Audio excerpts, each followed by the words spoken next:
Hello, here we are again, talking about marketing. I'm sure many of you have taken marketing already, and essentially marketing is focused around, two things. We have two goals. One is to create value for customers, and the second one is to establish strong relationships with them.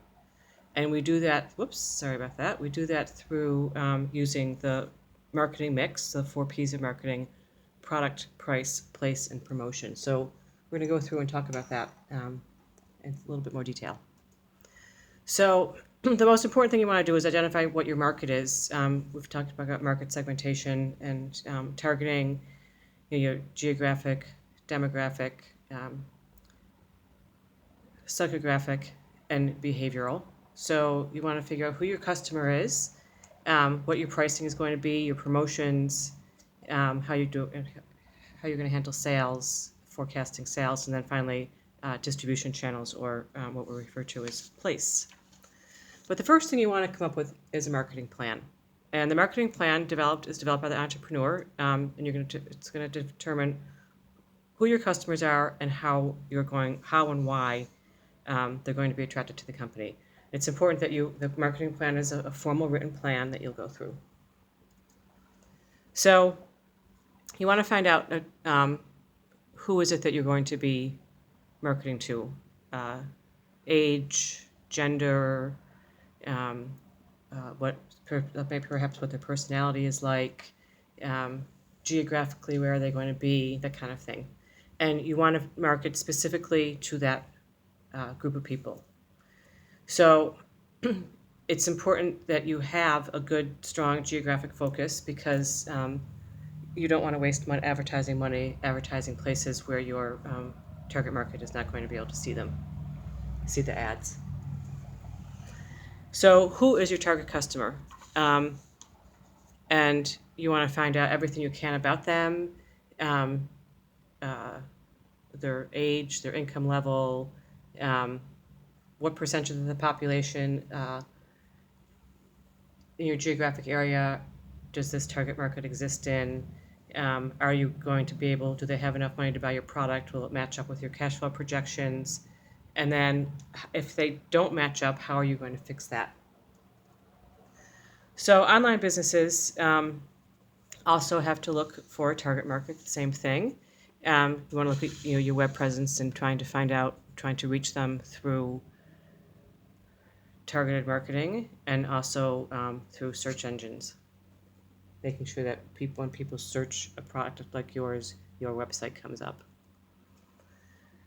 Then we talk about pricing. There's a couple different types of pricing. Again, we talk about this in Marketing 1. There's cost-based pricing, value-based pricing, and then competitive pricing. So you want to be able to find out what's best for your industry. Every industry has different pricing models that they use that are most effective.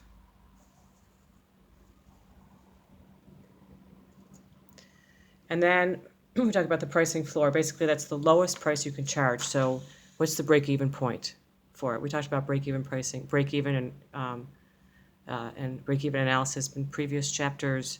So how much do you need based on your expenses, what's the lowest that you can charge for a product in order to make a profit?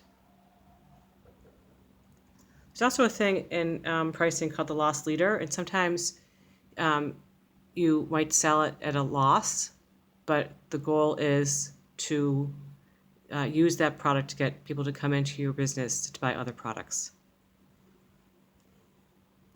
Loss leaders, though, are you have to be really careful with them, that you don't want to have too low of a margin. Okay, and then cost plus pricing. Pricing that, again, the lowest price that you can charge for something that you'll still make a reasonable margin, that you'll be able to make a profit. And you need to, knowing what your competitors are charging and all that kind of thing, that's also going to impact your pricing. Okay, so pricing a service is a little bit more difficult, and that's oftentimes also competition-based pricing plays into that. You are going to have some overhead, but remember, when you're doing pricing a service, you are pricing based on special skills that you're going to be offering people. So special education or experience. That's really the point of it. So pricing for services, haircuts, haircut service, salon services, um, uh, legal firms, that kind of thing. Those all will be pricing for a service. Um, or if you are giving tours, tourism, that's also could be considered a service. So the other thing too, when you first start with pricing, there's two types of new product pricing: penetration pricing, and so you have to ask the question: do you want to go in and garner a lot of customers to establish a customer base at a lower price, or do you want to go in at a higher price, um, and that a higher price might denote a certain level of quality of your product, and so you'll make a high profit in the beginning. So what are you looking for in the beginning? High profit or to garner a good customer base? Okay, so we talked about pricing, and then promotion. Of course, there's the promotion mix, and that includes advertising and public relations and that kind of thing. So there are a variety of different types of promotions that you can employ. So pure promotions, strictly financial arrangements, which you pay for some output, such as radio advertisements.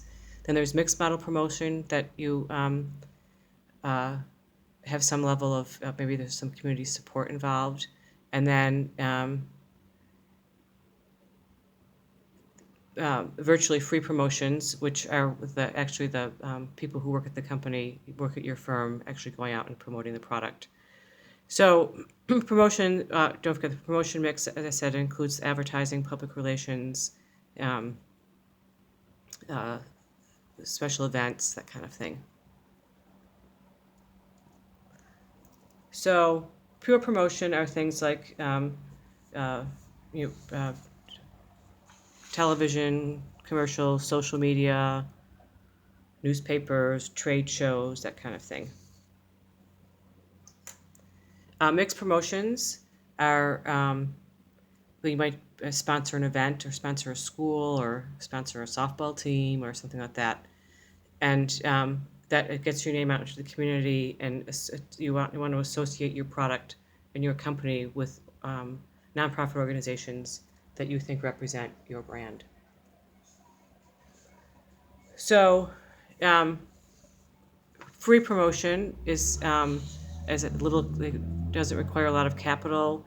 It's really could be considered part of public relations, trying to get news spots, speaking engagements, that kind of thing. Okay, now another important part of promotion are sales and sales management. There's going to be a variety of different ways that you can do your sales. You might actually have people, you have internal sales and external sales, and these are the salespeople, are the ones that are going to be out there developing the relationships. As I said earlier, the two goals of marketing are to create value for customers, coming up with some kind of competitive advantage. How are you better than your competition? And also building relationships. And the sales team is really at the heart of building those relationships with customers. And sales management is really important. What your relationship is going to be with your customers, how you're going to, interact with them. How are, once the order's placed, what kind of follow-up are you going to have with your customers? What kind of controls are you going to have in place to make sure that, you still can deliver quality to them? How much information are you going to have about your customer? What kind of data is going to be collected? How are you going to collect it? And then what you're going to do with it.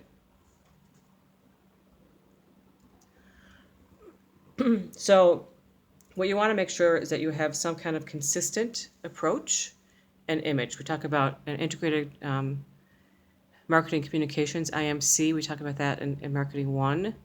And with that, you want to make sure that the brand a consistent brand image is presented. And so that people are exposed to so many things all the time, and you want to make sure that whenever people think of your company or your firm or your organization, your business, that they immediately know what your brand is, and that it's consistent, and it's a consistent message. And you also want to make sure that you have things in place for returning customers in terms of maintaining that relationship. So that the sale, just because the sale is over, doesn't mean that the relationship with the customer is over. Sometimes that's when the relationship is just beginning. So you always want to be interested in forecasting sales. So all those financial things we talked about, you can determine what kinds of sales you might expect going forward in the months and the years going forward, and so that you can bet for better budgeting. So you can look at either market potential, looking at all those external market factors in terms of social cultural changes, government changes, regulations, that kind of thing.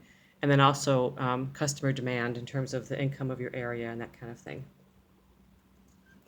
All right, and then distribution channels, also referred to as place when we talk about the 4 Ps. It might not necessarily be, you might be looking at working with areas outside of your geographic area, which you have to have things shipped in if you're getting things from other parts of the country or the world. And how are you going to distribute your product? You're going to have sales agents, so you're going to have a sales force that works on it. Are you going to sell things through the web? People are going to stop by your store. You're going to have mail order catalogs, all that kind of thing.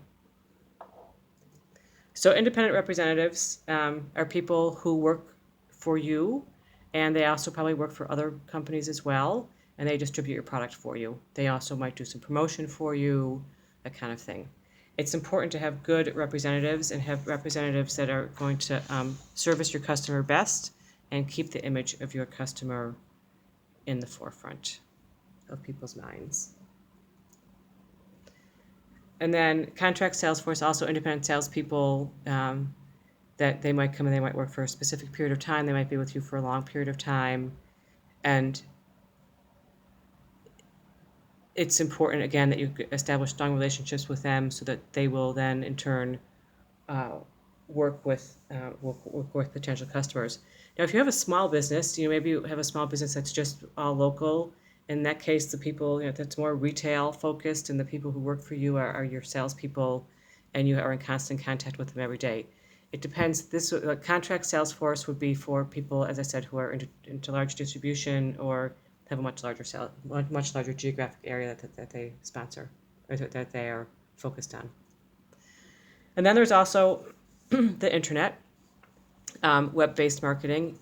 Everyone, now it's really very crucial that everyone has some level of web presence so that people can look things up and people can find you in searches, particularly if you're in a large metropolitan area, that it's not as much word of mouth, but that people are looking for the service that you provide, or if you are, again, marketing, if your target market isn't out of exactly where you are, your geographic area.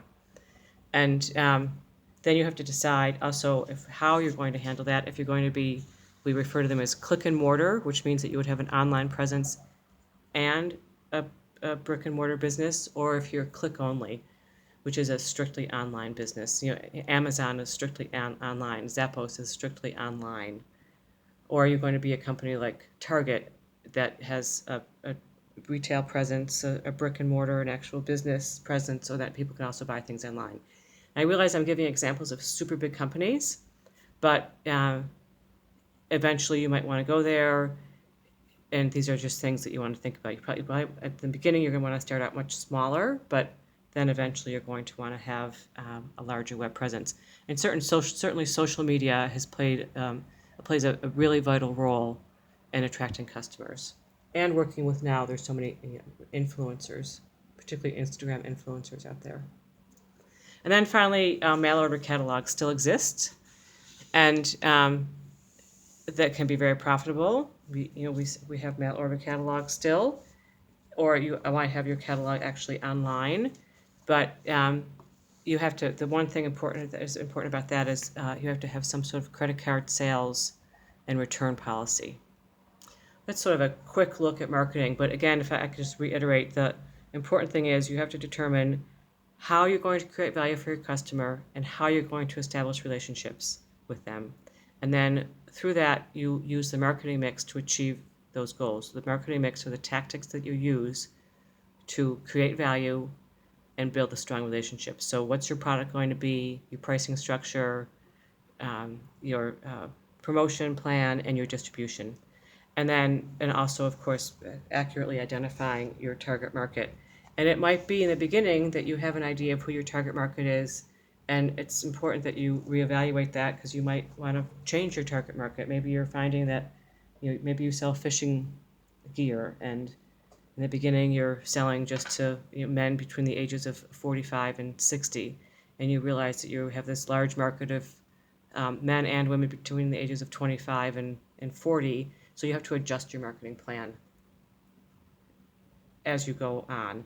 And so flexibility with marketing is really important. Okay, thanks.